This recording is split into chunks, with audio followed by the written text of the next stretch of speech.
Hi everyone, Dreki here, and today I'm reviewing the DDPai Mix3 Dashcam. This is a 1080p dashcam based on a Sony IMX sensor, and it promises really good low light performance, so let's see if it can deliver on that. Inside of the box you'll find the camera itself, the camera's mount, USB card charger and cable, and an extra sticky.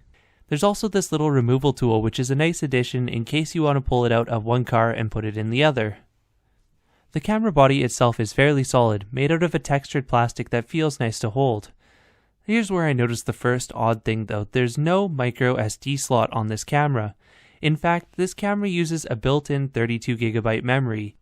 DDPai assured me that it's a high quality MLC memory chip, but we'll talk more about why that could be an issue while I'm showing you video samples. The camera itself also only has one physical button, which is the power button on top. On the back of the camera there's 4 soft buttons for navigating through its basic menu. Most of this camera setup is done through the companion app. The app itself is a little bit clunky, but it's more or less straightforward to use.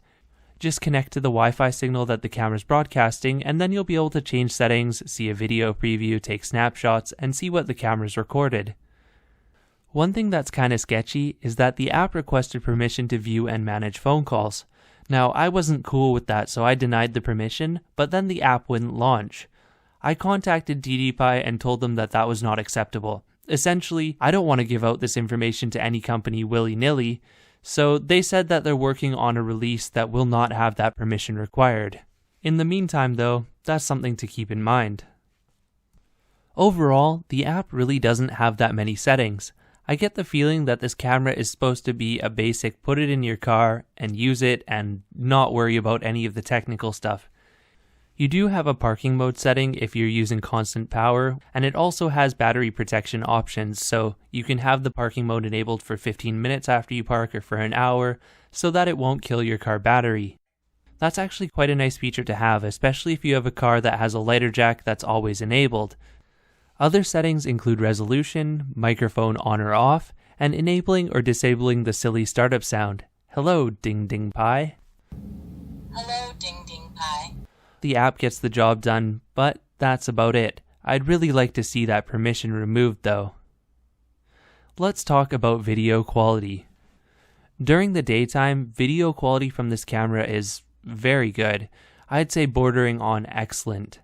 The video is sharp, license plates are easy to read, and there is a fair amount of detail for 1080p. Colors are vivid and accurate, and exposure tends to be pretty good as well. I found that even at 60 or 70 km per hour, I could read most oncoming license plates, and that's more than I can say about a lot of other cameras I tested, so yeah, that's really good. Exposure is held well when driving directly into the sun. The only time that exposure is a little bit hit or miss is when there is bright sun and white cars. For the most part, I can still read the car's license plates. It's just that the details on the car themselves are a little bit blown out and hard to see.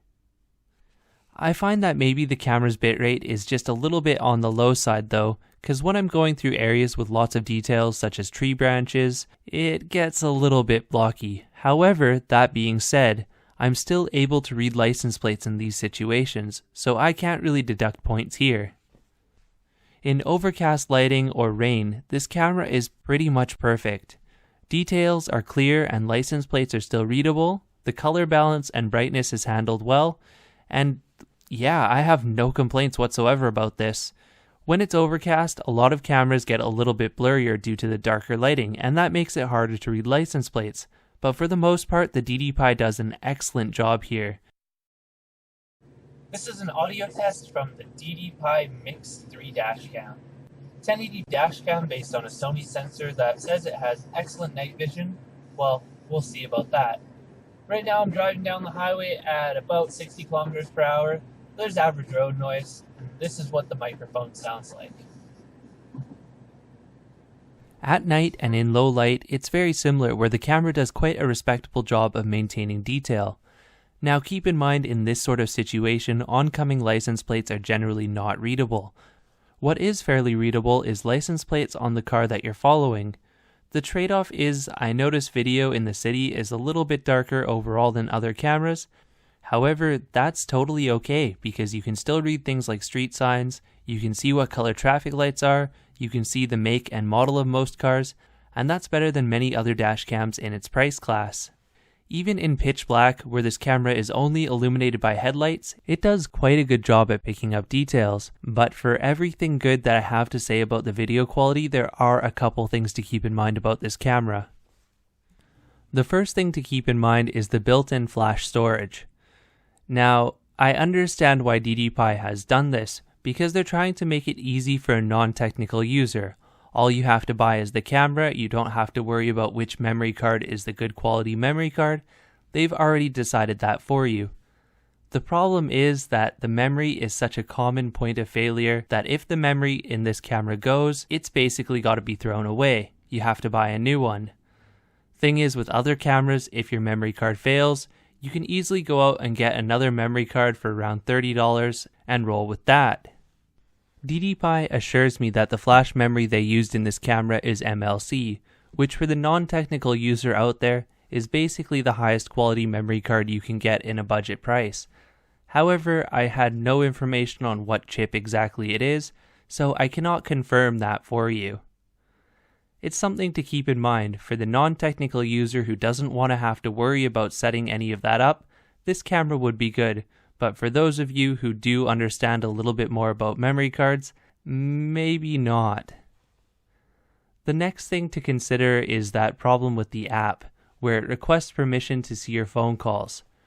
According to DDPai, it does not do this on iPhone, and they are going to remove this permission from Android.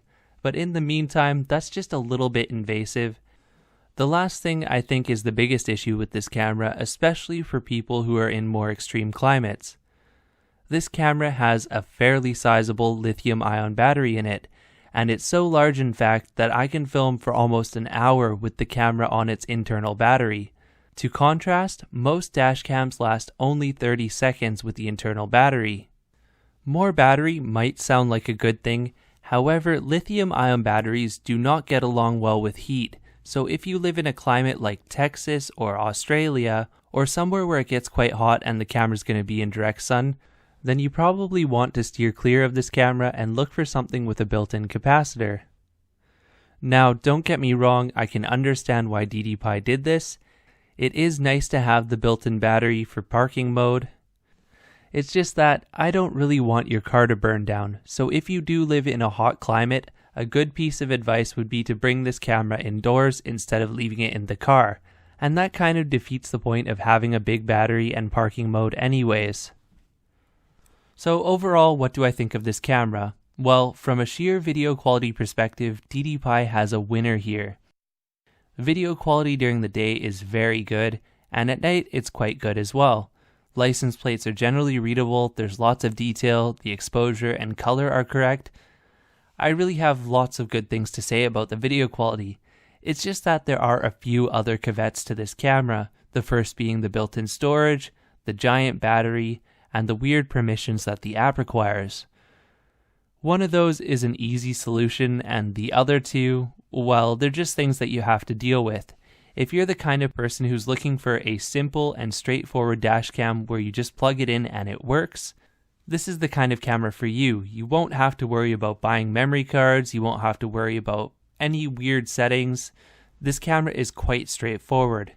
If you're the kind of person who delves into the more technical side of dash camming though, or you want other resolution options like 1080p 60, or you want other settings like a custom license plate stamp, then you should probably look at another camera like the Viofo A129.